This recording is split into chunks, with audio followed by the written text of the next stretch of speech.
Hello everyone, I am Ms. Saili Jadhav, Department of Civil Engineering.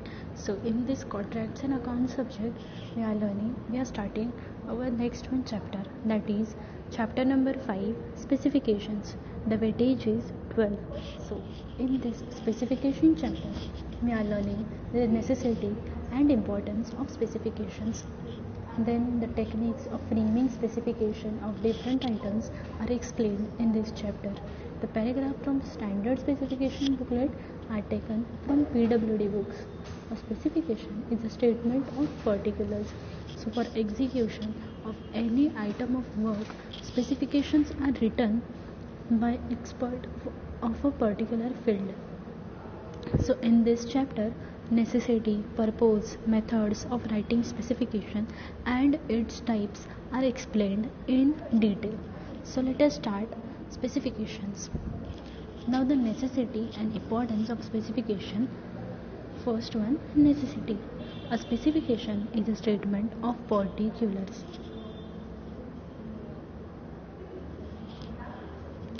An engineering specification contains detailed description of workmanship and materials which are required to complete an engineering project in accordance with drawing details. The drawing show the proportions and relative positions of various components of the structure. It is not possible to furnish the information on the drawings regarding the quality of materials to be used and the quality of workmanship to be achieved during construction due to shortage of space. It is understood that the combination of drawings and specification will define completely the physical, technical and operating circumstances of the finishing project.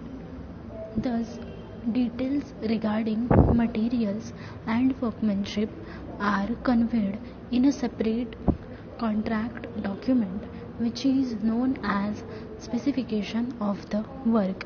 In general, the drawings show that it is to be done, whereas specifications state how it is to be done. It helps to the contractor in preparing and pricing the tender. Now the importance of specification. So in conditions of contract often include a statement describing the procedure to be followed in the event of conflict between drawings and specifications. The first one is, in the event of conflict within drawings, the large scale details shall govern the small scale details. The cost of unit quantity of work is governed by its specification. Specification specifies the method of doing work. The specification serves as a guide to the supervising staff for a necessary of the execution of the work. The specification is important. The contractor is paid only when the work is carried out according to the specification.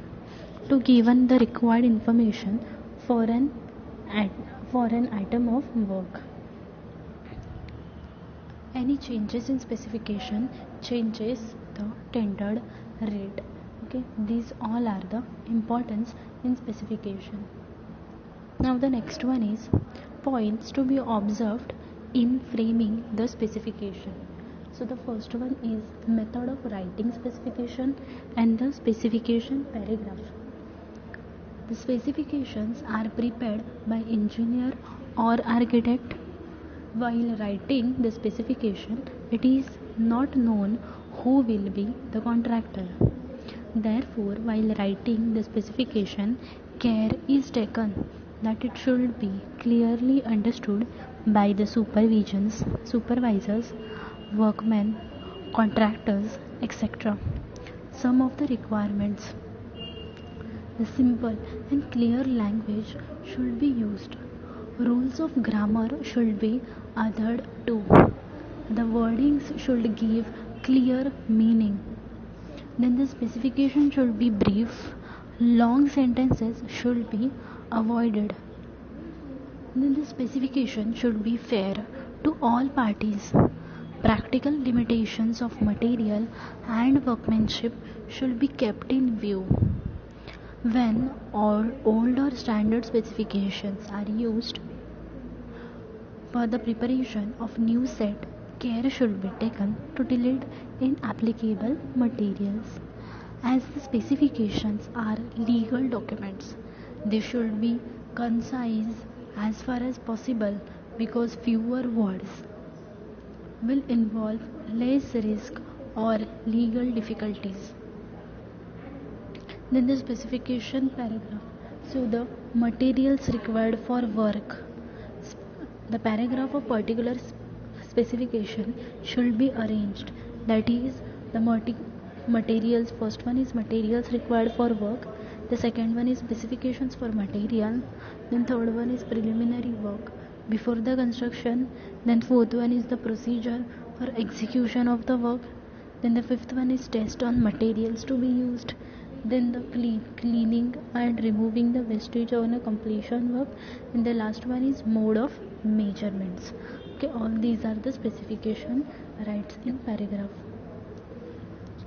Now the next one is types of specification. There are many types of specifications, can broadly classified as: the first one is brief, then the second one is detailed, then the third one is standard specification, then manufacturer's specification, then contract specification, and the last one is guide specification. So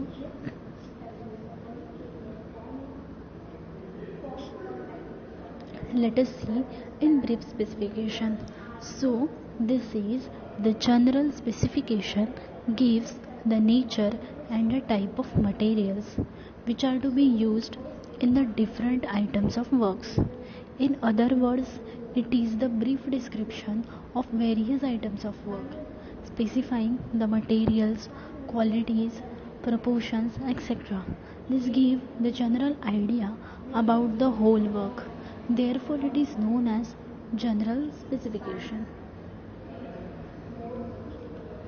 Now the next one is detailed specification. So in detailed specification is describes the item of work in details, accurately and complete in all respect in relation to the drawings of the work. Detailed specification for various works are drawn up by an engineering department, and these specifications. Now the third one is standard specification. So usually the specification are standardized for most of the work by the departments. These standard specifications are numbered. After standardizing the specification, it is not necessary to write detailed specification. With all standard specifications are written. This saves time, labor and other expenditure. For example, the Bureau of Indian Standard has prepared volumes of specifications for a wide variety of materials. These standard specifications are also revised from time to time to include changes in techniques while preparing the contract document. Okay. Now the next one is manufacturer specification. This type of specification in which properties of products such as strength, thickness, depth, elasticity, chemical compositions, etc. are mentioned. So the manufacturers of building material or a product publish specifications of their products. These are in the form of standard specifications or guide specification. Now the next one is contract specification.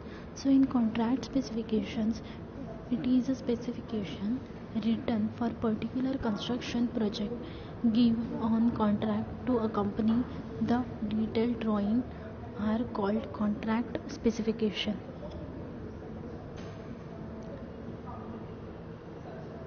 Now the next one is guide specification. So these are prepared to serve as a guidelines for preparing project specification. It helps the engineer in charge to write detailed specification. So the detailed specification of an item of work specify the quality of and quantity of materials, the proportion of mortar workmanship, and the method of preparation, execution, and the mode of measurements. Every engineering department prepares detailed specification of the various items of works and get printed in a book is known as detailed specification. When the work is taken up, instead of writing the specification every time, printed detailed specifications are referred.